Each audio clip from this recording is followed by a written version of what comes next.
लोकसभा चुनाव को लेकर आज मध्य प्रदेश के उप मुख्यमंत्री राजेंद्र शुक्ल नरसिंहपुर पहुंचे, जहां उन्होंने तेंदुखेड़ा विधानसभा के विधायक विश्वनाथ सिंह पटेल के निवास स्थल ग्राम रीछा पहुंचकर पार्टी के पदाधिकारियों की बैठक ली और चुनावी रणनीति से अवगत कराया। इतना ही नहीं, इस दौरान मध्य प्रदेश सरकार के परिवहन व शिक्षा मंत्री उदय प्रताप सिंह और राज्यसभा के सांसद कैलाश सोनी ने भी कार्यकर्ताओं को अपनी पार्टी के द्वारा किए जाने वाले जनहितों के कार्यों के बारे में बताते हुए चुनाव में पुरजोर मेहनत करने की बात कही। वहीं मीडिया से बात करते हुए उन्होंने कहा कि इस बार 400 पार के नारे के साथ बीजेपी आगे चल रही है और मध्य प्रदेश में पिछली बार 28 सीटें आई थीं, लेकिन इस बार 29 की 29 सीटें हम जीत रहे हैं। आज तेंदुखेड़ा विधानसभा में विधायक जी के स्थान पर लोकसभा चुनाव को ध्यान में रखते हुए पुख्ता तैयारी हो, इसके लिए मंडल के जो हमारे पदाधिकारी हैं, कार्यकर्ता हैं, पंच परमेश्वर हैं, शक्ति केंद्र के जो हैं, इन सभी के साथ बैठक हुई है, योजना बनी है। मोदी जी को तीसरी बार प्रधानमंत्री बनाने के लिए बहुत ज़बरदस्त उत्साह है। कार्यकर्ताओं में तो है ही, जनता जनार्दन में भी साफ दिखाई देता है। तो पूरे उत्साह के साथ इस चुनाव की तैयारी में सब लोग जुटे हैं। सभी से चर्चा करने के लिए ही मैं यहाँ पर आया था। क्या लगता है आपको मध्य प्रदेश में 29 लोकसभा सीट है, 29 में 29 सीटें जीत रहे हैं। छिंदवाड़ा में 35,000 से पिछली बार हारे थे, तो इस बार वो अंतर खत्म हो जाएगा और छिंदवाड़ा भी हम लोग भारी वोटों से इस बार चुनाव जीत रहे हैं। आप देखिए, छिंदवाड़ा के विधायक, छिंदवाड़ा के महापौर सब तो कांग्रेस पार्टी छोड़ के भाजपा में आ रहे हैं। इसका मतलब कि कमलनाथ जी का जो तिलस्म है वो इस बार काम नहीं आएगा और जमीन से जुड़े हुए नेता वो पहले भी नहीं रहे हैं और अब मोदी जी का जो काम है उससे एक अंतर दिखने लगा है भारतीय जनता पार्टी में और अन्य पार्टियों में। इसलिए जो लोग राष्ट्रहित चाहते हैं वो मोदी जी के हाथों को मजबूत करने के लिए भाजपा में आ रहे हैं। सर, अभी एक महीने पहले ही गेस्ट आया है कांग्रेस का।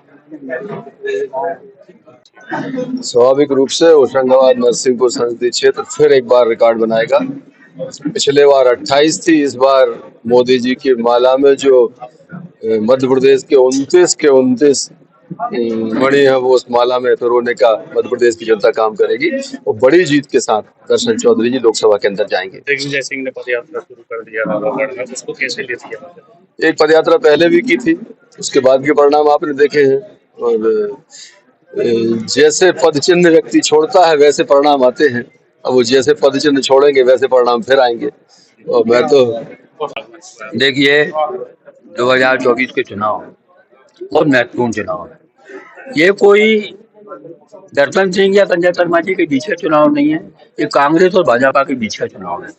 ये चुनाव माननीय नरेंद्र मोदी जी का चुनाव है, देश के स्वाभिमान का चुनाव है, देश की संस्कृति का चुनाव है और हमारे माननीय उप मुख्यमंत्री जी मोदी जी की राम राम लेके ही हम लोगों के बीच में आए। हम लोग जनता के बीच में जाएंगे और मोदी जी को वापिस आशीर्वाद देंगे। मध्य प्रदेश की 29 में से कितनी सीट है? 29 में तो 29 जीतेंगे। आजादी के बाद हिंदुस्तान में पहली बार ऐसा चुनाव देख रहे हैं जहां परिणाम पहले दिखाई दे रहा है। जनता कह रही है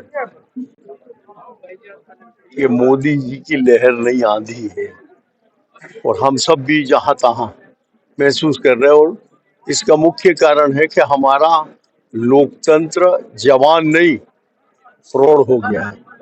75 साल से लोग वोट डाल रहे हैं। नेताओं से जनता बहुत आगे है, बुद्धिजीवियों से, हम तथाकथित लोगों से जनता की कॉन्शियसनेस हमसे ज्यादा अच्छी है और जनता की चेतना बता रही है कि परिणाम क्या है। कांग्रेस ने मैनिफेस्टो जारी कर दिया है जिसमें कांग्रेस कहती है कि हमने महिलाओं को ध्यान में रखते हुए मैनिफेस्टो जारी किया है। भाजपा क्या कर रही है? कब तक मैनिफेस्टो? जिन लोगों का चेक एक बार बाउंस हो जाए, और इनका तो यार 60 साल से चेक बाउंस हो रहे हैं, इन पे कौन भरोसा करेगा? एक बार कोई दुकानदार जो कहे और नहीं निभाए तो लोग, ग्राहक उसका विश्वास नहीं करते। और जिन लोगों ने 60 साल केवल बोला है, नारे दिए, एक आदमी ने हिंदुस्तान की राजनीति के परिदृश्य को बदल दिया है। राजनीति अब टोटकों की नहीं बची है, राजनीति अब नारों की नहीं बची है, राजनीति इशू बेस्ड है, राजनीति मुद्दों के ऊपर आधारित है। और जितने मुद्दे अभी हमारे हल हो गए हैं, जनता को और को बताने की जरूरत नहीं है, ऐसी तेजी से जनता को स्पर्श करने वाली भारत सरकार आजादी के बाद कोई नहीं आई जो मानी। 29 में से कितनी सीटों पर भाजपा विजय से जीती?